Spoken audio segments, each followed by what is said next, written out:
Olá, seja muito bem-vindo, seja muito bem-vinda ao canal Hermenêutica em Foco. Eu sou o presbítero Rogério Lourenço e você está no canal onde você entende o que a Bíblia diz. Hoje eu quero falar um assunto com vocês muito importante, muito interessante, né?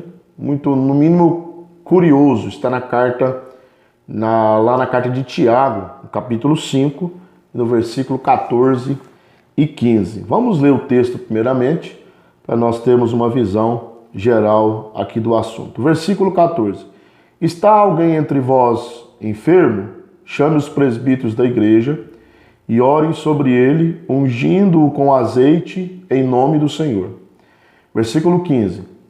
E a oração da fé salvará o doente, e o Senhor o levantará. E se houver cometido pecados, ser-lhe-ão perdoados. Olha que coisa interessante.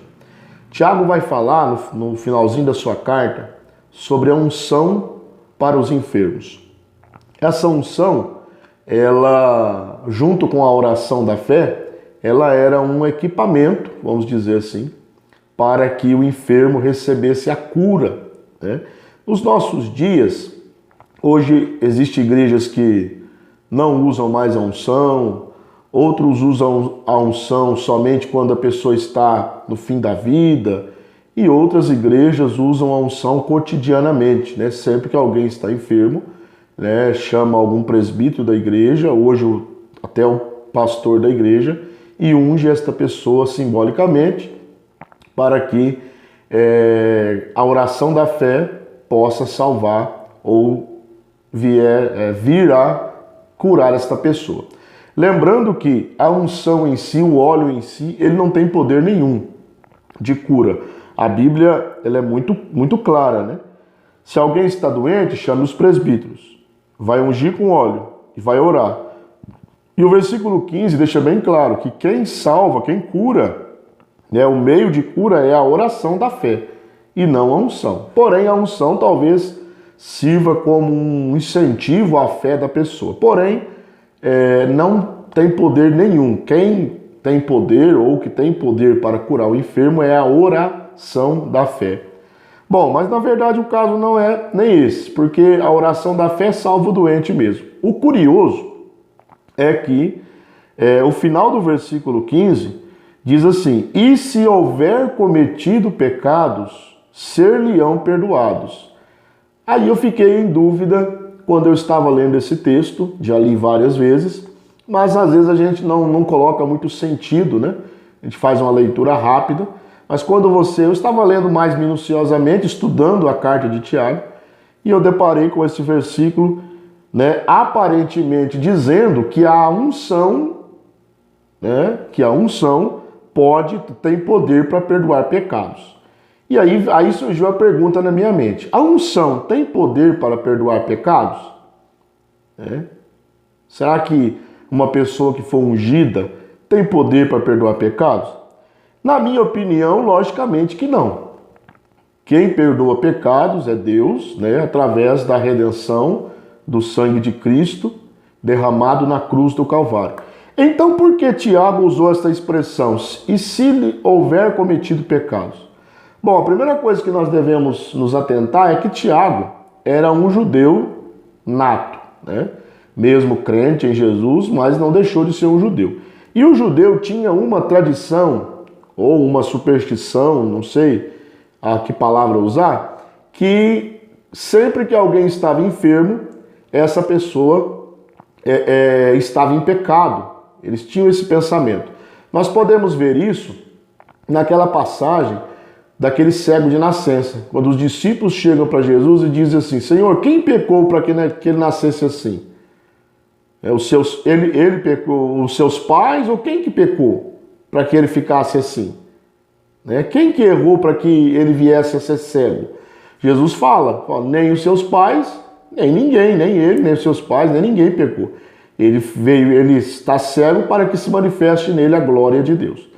Outra vez Jesus cura um homem, né? E depois ele o encontra no templo e ele fala para ele, né? Fala: você vai e não peques mais, para que não te suceda coisa pior. Na verdade, a superstição, a tradição dos judeus não era de totalmente errada, porque havia pecados que geravam enfermidades, tá? Mas nem todos os pecados geram enfermidades, certo? Então Tiago, como um bom judeu, ele vai usar esta expressão, né?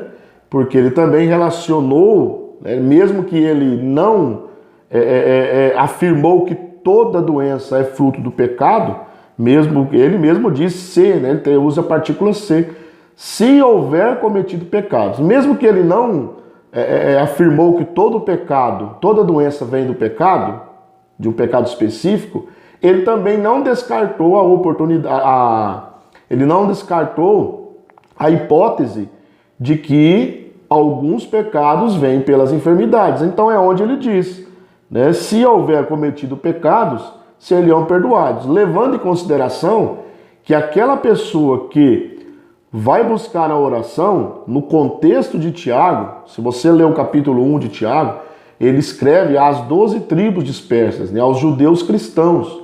Então eles também tinham essa mentalidade. Então quando alguém fosse buscar a oração, ele já iria também, né, geralmente, se arrependendo dos seus pecados. Então Tiago engloba a cura da enfermidade e também ele já fala do perdão dos pecados. Não é que a unção vai curar o pecado. O pecado é perdoado, melhor dizendo. Não é que a unção vai perdoar o pecado. O pecado é perdoado por Deus, né, através do sangue de Jesus, do sacrifício vicário dele na cruz. A unção não tem poder nem para curar e muito menos para perdoar pecado. Porém, aquele que vai buscar a unção e a oração, sabendo que alguns pecados podem ser fruto, algumas doenças podem ser fruto do pecado, já vão com o coração arrependido, buscando perdão. O presbítero já ora, unge, ora, e a oração da fé salva o doente, e como ele já foi com o coração arrependido, os seus pecados também, se houver algum pecado específico, ele também vai ser perdoado naquela hora ali. Não pela oração e nem pela unção, mas pelo arrependimento e pelo sangue de Cristo. Espero que você tenha gostado desse vídeo. Deixe o seu like aí para nos ajudar. Se você é novo aqui no canal, faça a sua inscrição, né? Acione as notificações para você receber os vídeos que são postados aqui e se enriqueça, né, com o conhecimento bíblico. Que Deus te abençoe e até a próxima.